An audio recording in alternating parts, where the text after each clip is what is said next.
মাননীয় এমপি মহোদয়ের শুভ জন্মদিনের শুভেচ্ছা জানান যুব তৃণমূল। আজ সোমবার মথুরাপুর লোকসভা কেন্দ্রের সাংসদ বাপি হালদারের ৩৮তম জন্মদিন উপলক্ষে কৃষ্ণচন্দ্রপুরে দলীয় কার্যালয়ে কেক কেটে জন্মদিন পালন করা হয়। পাশাপাশি জন্মদিন উপলক্ষে মথুরাপুর লোকসভা কেন্দ্রের কয়েক শতাধিক যুব তৃণমূল নেতৃত্বরা শুভেচ্ছা জানান সাংসদ বাপি হালদার মহাশয়কে। এদিন মথুরাপুর লোকসভা কেন্দ্রের সাংসদ লোকসভা এলাকা সহ পশ্চিমবঙ্গের সমস্ত নাগরিকের মঙ্গল কামনায় বোরাসি মঠ মন্দির ছত্রভোগে ত্রিপুরা মন্দিরে পুজো দিলেন। সেই সাথে ভারত সেবাশ্রম সংঘের অনাথ আশ্রমে ছোট ছোট বাচ্চাদের সাথে কিছুটা সময় কাটালেন সাংসদ নিজেই।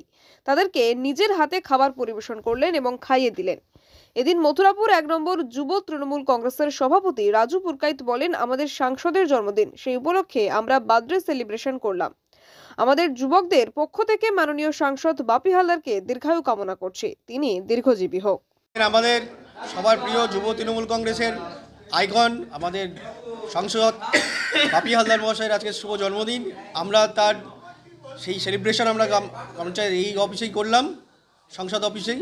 সাথে সাথে আমরা ওনার দীর্ঘায়ু কামনায়, ওনার উন্নতি করবে আরও কামনার জন্য আমরা সাথে সাথে আমরা এখনই যাব, আমরা পুজো দেব মঠে এবং আমাদের ত্রিপুরা সুন্দরী ঠাকুরথানে।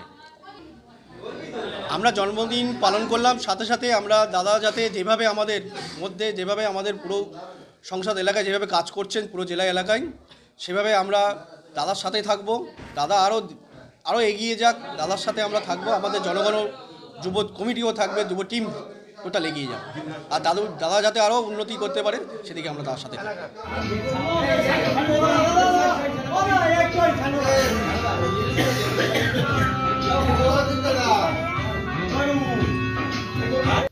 মথুরাপুর থেকে রাকেশ শেখের রিপোর্ট, ডিএন নিউজ বাংলা।